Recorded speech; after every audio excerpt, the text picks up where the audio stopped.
Once upon a time in Urla, there was an old mosque with a crumbling minaret, its top shrouded by tall cypress trees.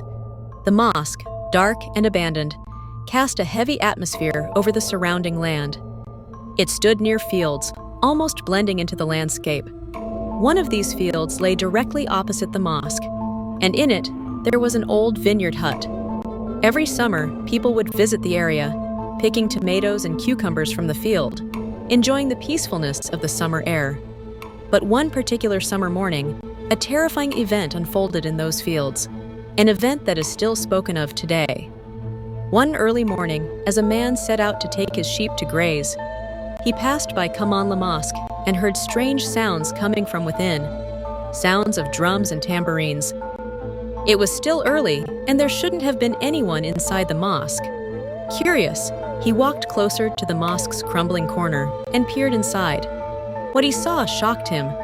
Inside the mosque, small figures, no taller than dwarfs, were dancing. Some were playing the oud, while others were playing the darbuka. At first, he thought it might be a celebration or a festival, but something didn't feel right. Why were so many people, especially at this hour, gathered inside an abandoned mosque? Then, from the mosque's high window, a voice called out to him. "Come to my wedding," it said softly. Looking up, the man saw a woman dressed in a white wedding gown sitting in the window. His heart raced, and for a moment, he froze. Without thinking, he abandoned his sheep and ran home, locking the door behind him for safety. Later that morning, a neighbor found the sheep wandering aimlessly and noticed something was off. The neighbor gathered the flock and brought them back to the man's house, sensing that something strange had happened. After that day, the man repeatedly saw the same woman standing by an old well in the vineyard's yard. Each time, she would say the same thing, "Come to my wedding."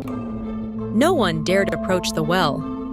Everyone knew that place was uncanny, a place to avoid. The man made it a rule never to go near the woman or the well. There was a strange aura about the whole place. The woman, it seemed, could never step past that well. The eerie event became a tale passed down through generations, and to this day, it remains one of the most mysterious stories told in the village.